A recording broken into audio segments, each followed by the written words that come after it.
Hi, I'm Sophie and I'm going to share some of my favourite recipes with you. Since childhood I've always been a chocolate girl. My mum suggested I become a pastry chef, so I trained in London and then I've been working as a pastry chef ever since. In my 10 years I've worked all over the place doing loads of different things, in patisseries, in chocolate shops, in Michelin star restaurants, made wedding cakes, worked in local bakeries, and now I'm in recipe development. When I'm coming up with new recipes I'm really inspired by other chefs. I also get a lot of inspiration from what's in season, and then really I just experiment with different flavours until I find something that works.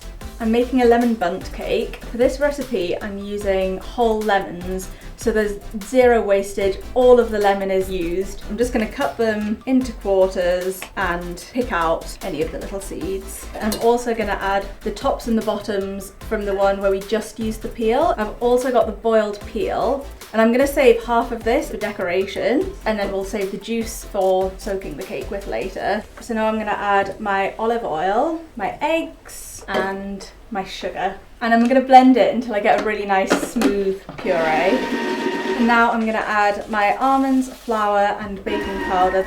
And then I'm going to decant it into my bundt pan here. Because the batter is really thick, I'm just going to drop this down on the table a few times. I'm going to bake it at 160 degrees for 45 minutes to an hour.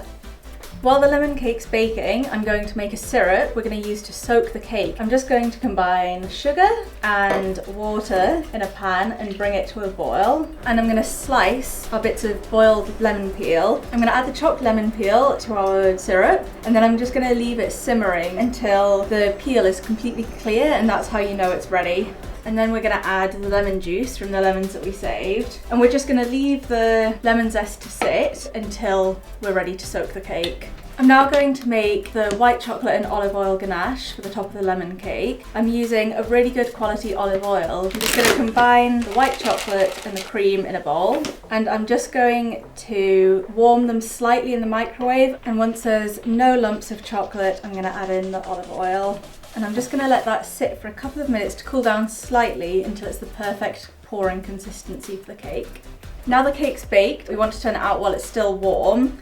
I'm going to soak the lemon cake now, so I'm going to use the lemon syrup that we candied our zest in. This cake's really good because it uses literally every single element, there's no wastage at all. So I'm going to strain out the candied zest. And then I'm going to use this lovely lemony syrup. I'm just going to brush it on while the cake's still warm, and it should absorb loads of this syrup, and it gives it a lovely fresh tanginess, because really you want the flavour of the zest but you also want the tang from the juice. Now I'm going to pipe the ganache on all around so it's as even as possible, and now I'm going to sprinkle the Mona Lisa crisp pills for a bit of crunch all over, and I'm just going to finish it off with a little bit of gold leaf. And that's a completed whole lemon cake with W2 white chocolate and olive oil.